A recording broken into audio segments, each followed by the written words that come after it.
The last thing you want to hear when you need your auto insurance most is a robot with countless irrelevant menu options. Which is why with USAA Auto Insurance, you'll get great service that is easy and reliable, all at the touch of a button. Get a quote today. Restrictions apply. USAA. Hilton brings you new ways to stay. With experiences that let you capture the glory days. Introducing the Graduate Hotels. Each inspired by local college towns, these stays are always original and never boring. Get in touch with traditions all across the country and enjoy a stay that's a class above the rest. Book at Graduate Hotels with Hilton Honors Points at Hilton.com. It's a win-win. Hilton, for the stay. This episode is brought to you by Indeed. When your computer breaks, you don't wait for it to magically start working again. You fix the problem. So why wait to hire the people your company desperately needs? Use Indeed's sponsored jobs to hire top talent fast. And even better, you only pay for results. There's no need to wait. Speed up your hiring with a $75 sponsored job credit at Indeed.com/podcast. Terms and conditions apply. From the Fifth Quarter Studio in Madison, Wisconsin, you're listening to the Coaching Youth Hoops Podcast. They're playing Basketball. Here's our hosts, Steve Collins. And Bill Flitter.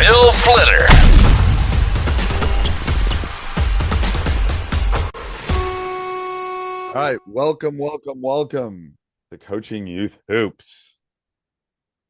Is that 2 hours we're into the conversation and now just jumping on? That's right. Yes. So if my eyes look shot, everybody, those are you. Some of you might be listening. It's like, it's been an hour and a half though, talking about other stuff, investing, life, family, retirement. Yeah.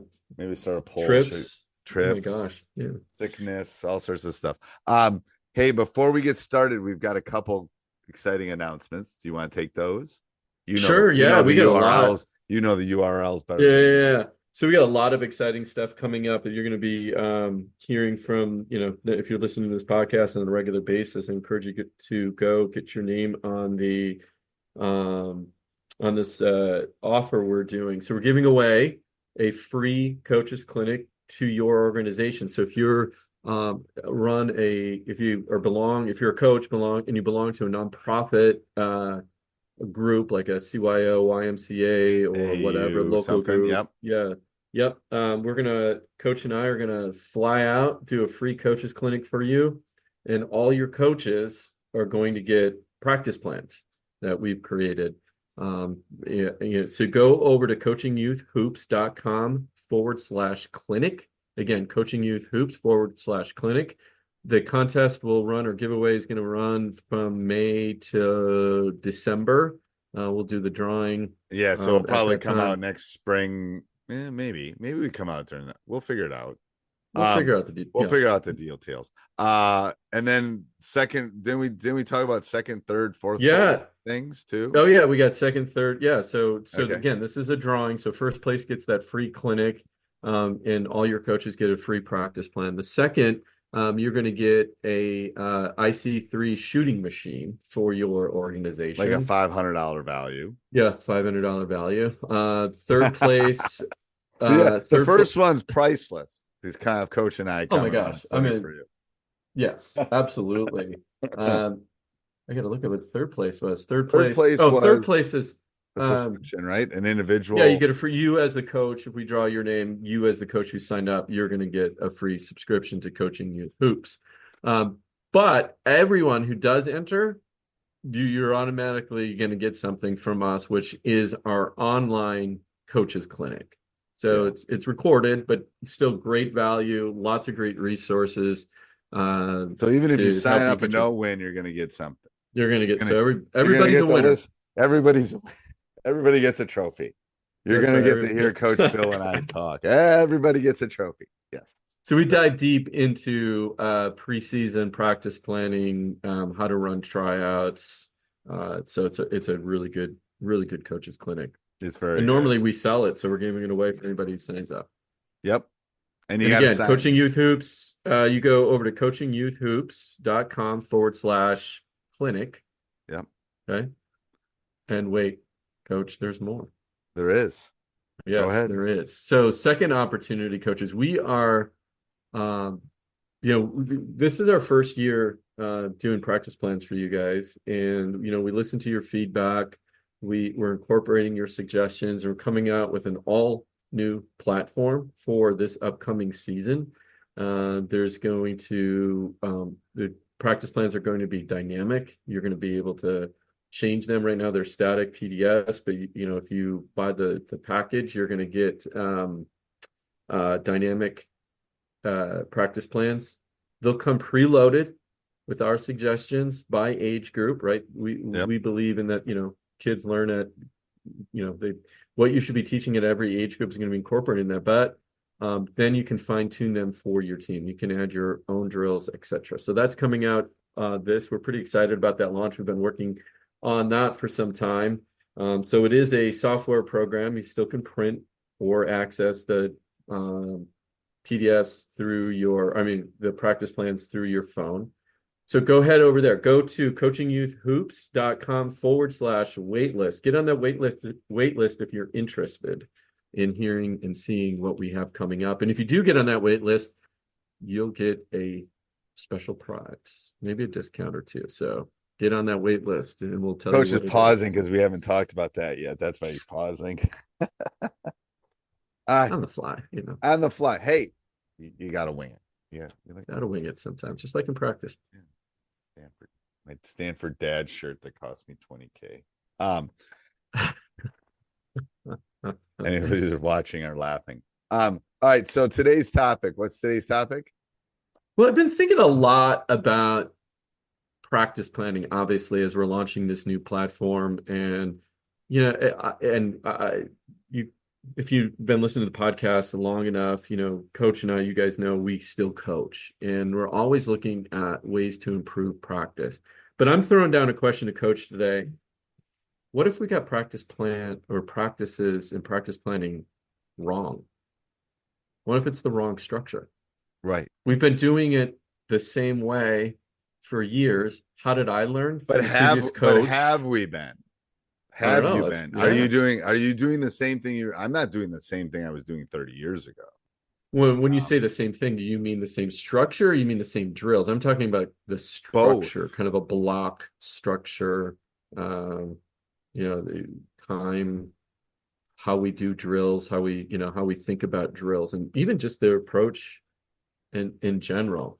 And I want to tee this up. This is going to be a discussion we're going to be having all summer. And because I think it's worthy of diving deep into this subject, because you spend so much time in practice, and that's where we're supposed to be getting better. And that's where the improvement comes in, right? So not to say the games, you don't get better in games, but think about you. Coach, what do you think the biggest issue as far as when you say practice wrong, what do you mean by that? Well, if you go into our Facebook group, one thing that is sticking out to me are all the problems coaches are having managing kids, and they're asking questions about, the energy and effort is low in practice, right? They're coming, but they're not paying attention. They're not really into the drills that we're doing. I think in this world of social media and, instant gratification, that I think the kids' minds are expecting that in basketball practice as well. I think that's one of the problems. Refer to it as a TikTok world. Yeah. It's right. Snap. That's what's happening. It's like, so maybe that's one of the pivots. I know that's one of the pivots I've made. Mm-hmm. I was talking to a coach, I don't know, from South Carolina the other day that my film sessions, my practices could be I know I'm generalizing, their attention span was longer. 20 years ago, I could have a 45-minute film session, it would be fine. I wasn't losing them. I'm sure they weren't getting it all, but I wasn't losing them. So I think shortening and containing stuff is one way I think people try to do things. I am under the philosophy of, if they don't get it right away, they ain't getting it. Like, you gotta, like, oh, interesting. See, I don't believe it. I don't think that's necessarily, maybe at the high school level that is, but I think at the youth level, I move on and I come back to it. I circle back. Oh, that way. Oh, that way. Yeah, I leave it. Oh, yeah. Because I'm not gonna. Yeah, that's what I mean. It's not like I'm not gonna do it, but if we're not getting something, I leave it and I'll circle it back. You gotta move. But I'll leave it fast. I'll leave it fast because it's like the wheels in the mud. They just keep spinning, and it's like, that doesn't do you any good. Well, I'm doing a lot of experimentation, and I've noticed I noticed this huge change in my team. I have an 7th and 8th grade team, and this is actually April. We're recording this in April. It marks 1 year that I've been with them. And from April, I would say, through December, we didn't win very many games. And then from December on, we haven't lost very many games. Right. Why is that? Thinking, what was the shift? Well, the shift, why. The why. A couple of things that I did was I knew something wasn't working, and I stepped back and thought, now this is very generic, but and I think, in future episodes we're going to break this down into a lot more detail. I went to, I'll call it, for lack of better terms right now, is to more focus on skills training. I thought, well, you can't dribble, can't shoot, can't pass. Why am I teaching team offense or team defense if, they don't know how to pivot and the basics and the footwork and how to shoot a basketball and how to set the proper screen, right? Now you might think, well, duh, coach, that's what you're supposed to be doing, teaching them how to do that. When you only have 1 or 2 practices a week for a couple hours, right? It's hard to fit everything in. But I said, you know what? We're not even going to work on team offense, team defense. Right. We're just going to do skills. We're going to do skills training. So we did skills training every week, 2 or 3 times a week. Then the other big shift I did was incorporating more changed. So we would do take a simple 3-on-3 drill. We run the same 3-on-3 drill, but the constraints change on that 3-on-3 drill. Sometimes it's more focused on offense. Sometimes it's more focused on defense. And then I'm breaking our offense down into small pieces, right? And I'm saying, okay, you can only score off a pick and roll, as an example, right? It's the only way you can score. I don't care if you're right under the basket, you got to pull it back out, and we're only scoring off a pick and roll. Because what that does then, it says, it really forces them to get a great screen, right, and be more efficient trying to score off the screen. And talking about those constraints, again, stats teacher here, but it's referred to. It's like the pizza problem, and it's like, okay, so let's say, imagine you have a pizza, or the dinner problem. Actually, it wouldn't be the pizza problem, but it would be the dinner problem. Where, let's say you go to Applebee's and you've got 3 choices for appetizers, 4 choices for the main course, and 2 desserts. That gives you 24 different types of meals you can have. So when you start changing 1 or 2 constraints, that's right, you have so many different opportunities to teach so many different things. So I think coaches forget that sometimes, that it's not necessarily tanking the quote unquote drill. It's what are you doing to, shift that a little bit, I think. Yeah. So one of the things that I did yesterday is a perfect example. We've been running a very similar drill for a while, but then I just had this thought of, I asked the kids, well, how can we make this different, better, fun? What do you think is fun? What are more constraints? So here's the drill. Kids are we call it queen of the court. Kids are in the key. Everybody has a ball. And now you're knocking the ball out of the other players, right? And then once you knock the ball out, you've been traditionally out, and then it gets down to 2 people, and then, right? So it's competitive. They have a ball in their hand versus just stationary dribbling. Great. So I asked them, okay, you have 30 seconds, pair up. You have 30 seconds to come up with better or enhanced or something you think would be more fun to make, or make this more challenging. So they came back with ideas. And this is the other way. I started engaging them a lot more in the practices, which got them more excited because they felt a part of it. And now they always want to do this game to start off practice. So what they came back with, they said, okay, well, if I knock Steve's ball out, I have to make a layup. If I miss the layup, Steve is back in. I'll be like, okay, that puts pressure on the layup and making the layup, right? I like and that. Then, yeah. And then if I knock your ball out, I make the layup, you're out. But now you can do a buy-in by going down and shooting I do it age appropriately. So my older girls, they have to shoot a 3-point shot. If they make it, they're back in the game. If they miss it, now they're out. They can't buy themselves back in. The younger girls, I just move them up. So they go from, they have to go shoot a free throw. If they make their free throw, then they come back in. Right. So it puts pressure on them shooting to get back in. They're not sitting and watching the game. And these games go pretty quickly. It's like right? bing, bing, bing, bing, bing. Yeah. Or I had them the other day, I had my 5th and 6th graders, you can only dribble with your left hand. Right. So you put a constraint on them when they're inside the key. So you're working on a lot of different stuff at the same time. And it's more, it's competitive. It's more, it's more game based than it is. It has those game elements to it. Right. So, I like that. And again, if you give that, I've said this for you, practice should be ugly. It shouldn't be this beautiful. There should be a lot of mistakes. It should be a lot of mistakes. Yes. Yeah. And then if you think about go back to your original question. Yeah. Have we gotten basketball practice wrong? I think it wasn't wrong for the time, and that's what we knew. I mean, think about where did you learn? You learned from either coach that coached you or somebody you worked with how to do a practice plan, and they learned from that coach prior, who learned from that coach, right? From that coach.